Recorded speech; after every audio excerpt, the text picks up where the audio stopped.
The Canterbury Tales by Geoffrey Chaucer. This work belongs to the British literary periods, specifically the Middle Ages. Geoffrey Chaucer is considered the father of English literature. In this lesson, we will study his most famous work and understand its importance in the development of English literature. Geoffrey Chaucer lived between 1340 and 1400, during a time when French was widely spoken among educated and noble classes. However, Chaucer chose to write in Middle English, the language of ordinary people. He worked as an attendant for a son of King Edward III, which allowed him to interact with important members of society. He also fought in the 100 Years' War and was captured by the French. The king paid part of his ransom, which shows Chaucer's value at court. Additionally, he traveled to Europe for diplomatic missions. These experiences influenced his literary work. Structure of the Canterbury Tales. The stories are during a pilgrimage to the shrine of Thomas Becket in Canterbury. 30 pilgrims meet at an inn in Southwark before starting their journey. Harry Bailey, the host of the inn, proposes a storytelling contest. Each pilgrim is supposed to tell 2 stories. However, only 24 stories were completed. The narrator introduces all the pilgrims in the general prologue and identifies himself as Chaucer. Harry Bailey acts as the moderator of the contest. The pilgrims represent different social classes and professions from medieval society. For example, there are religious figures such as the friar, the pardoner, and the prioress. Members of the nobility like the knight and the squire, and middle-class or working-class figures like the miller, the cook, and the merchant. This diversity allows Chaucer to present a complete picture of medieval English society. Chaucer's characters are ordinary people, but they are presented with exaggerated traits. They often represent archetypes connected to their profession or social class. However, Chaucer does not present them as perfect examples of their roles. Instead, he shows their flaws, weaknesses, and sins. This makes them realistic and relatable.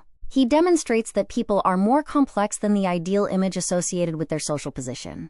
Chaucer wrote for both aristocrats and ordinary people. This is evident because he includes characters from many social backgrounds. Chaucer himself belonged to the upper middle class and had connections to the royal court. He could have written in French, the language of the nobility, but he chose Middle English. In this way, the Canterbury Tales bridges the gap between aristocratic and common readers. This image visually represents the journey to Canterbury. The pilgrimage is both a physical journey and a symbolic one.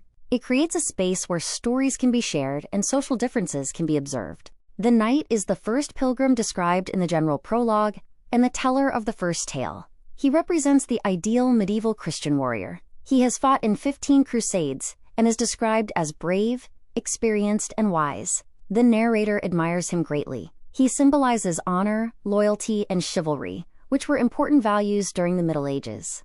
The wife of Bath is a strong and independent female character. She is a seamstress and has been married 5 times. She is experienced in love and openly discusses marriage and relationships. She enjoys fine clothes, conversation, and arguments. She is confident and challenges traditional views about women. Her physical features, such as the gap between her teeth, were considered attractive at the time. She also has experience traveling on pilgrimages, which shows her independence.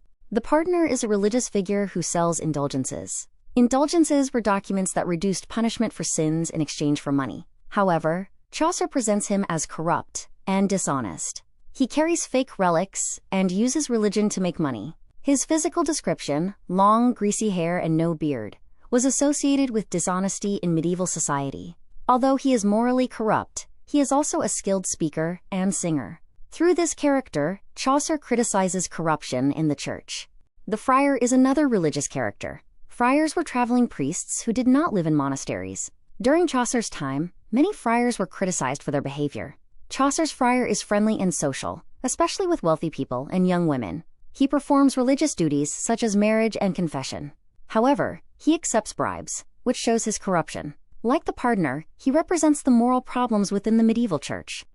The Canterbury Tales is more than a collection of stories.